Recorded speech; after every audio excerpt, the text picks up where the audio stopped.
The Obama deal with Iran was ridiculed and mocked by Trump as a terrible deal. He ripped it up in 2018. But many people looking at what's unfolding here believe that actually this deal is no better and perhaps may even end up being slightly worse than the deal that Trump so mercilessly mocked and has done ever since. Actually, I disagree with President Obama. It is far, far worse. It is a massive loss for President Trump, the United States, and Benjamin Netanyahu. I want to remind everyone about 3.5 months ago, Donald Trump and Benjamin Netanyahu decided to launch this illegal, unconstitutional war with Iran. They have since done what? They've done a regime change. So what have they done, Piers? They replaced the older dying Khamenei with a younger, more militant Khamenei. The Strait of Hormuz, which was open, is now closed. Iran, especially with this young guard coming up, is flexing its power. Iran has actually emerged in a way much stronger. Our allies are abandoning us because they see us as weak. The United States of America couldn't use its military might to force Iran to open up the Strait of Hormuz. Instead, many of our allies are going to what? China to look for a stable partner. Thousands of people have died, 4,000 Iranians, 4,000 Lebanese people. Israel is occupying Lebanon right now, has ethnically cleansed about 1 million Lebanese people. And with this deal, what's going to happen? Obama gave $3 billion. Now, according to the terms, we haven't seen it, but what we've seen from both sides so far is that Donald Trump will give about $300 billion, right, to Iran to rebuild. He's going to release the assets that were frozen. Iran says they're going to get sanctions relief. They're going to get an inshallah about, the uranium and the enrichment. And then what he could have done and should have done was simply stay with the JCPOA, not blown it up, which was actually a diplomatic coup. And voila, now we have this massive loss. And furthermore, Piers, something that's remarkable that you and I have not seen in our lifetime, I think you and I had the wisdom to be against the war on terror.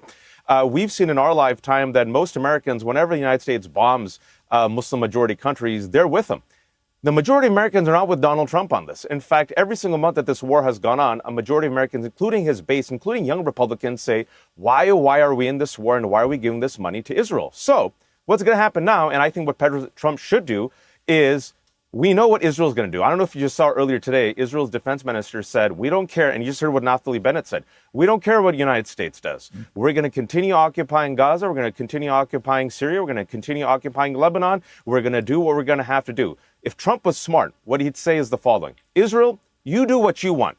We don't have your back. We're not going to defend you. We're not going to use our munitions. You take on Iran by itself. And I guarantee you, if Donald Trump finally cuts off Netanyahu, Israel will back away. It'll probably take 1 week, 2 weeks, or 3 weeks, but it will. And that's in the best interest of the United States and Trump, who's negative double digits on this issue. When it comes to the Iranian people rising up, Iranians have made it very clear. Our leader is His Royal Highness, the Crown Prince of Iran, Reza Pahlavi. Reza Pahlavi has said very clearly that when the conditions are right, he will make the call, he will issue the call, and the Iranian people at that point will rise up. He has not issued that call yet. And so anyone who's out there saying, oh, the war has failed because the Iranian people haven't risen up, they don't know what they're talking about, because you have to look at the Iranian angle here. The Iranian people listen to His Royal Highness Reza Pahlavi. Yeah, back in reality, if Reza Pahlavi actually goes to Iran right now, most likely he would be assassinated and he would not be greeted with the majority people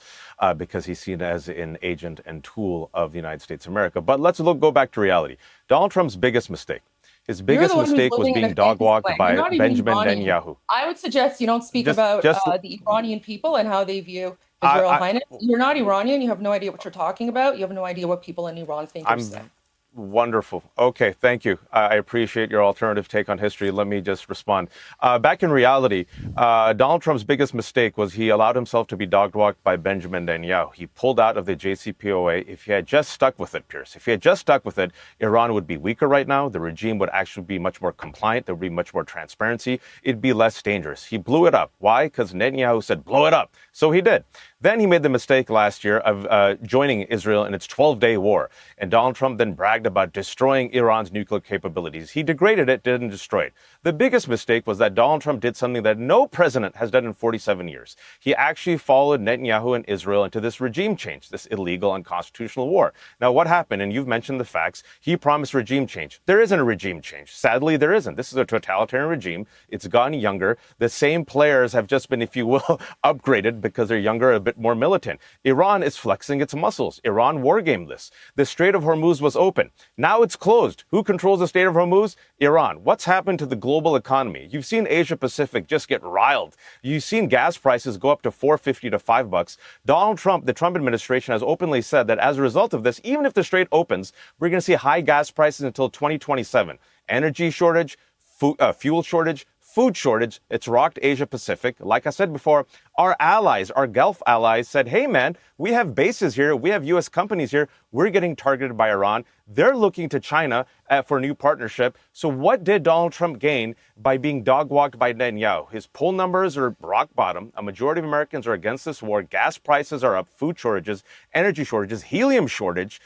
Furthermore, the Strait of Hormuz, again, is closed. It used to be open, folks. So Iran, yes, it has suffered many losses. We should not forget about the fact that Israel has killed so many people. Israel still occupies Lebanon. Israel still occupies Gaza. Israel still occupies Syria. And it's so interesting that Naftali Bennett comes on here and says, well, Israel has a right to defend itself. What about Palestinians?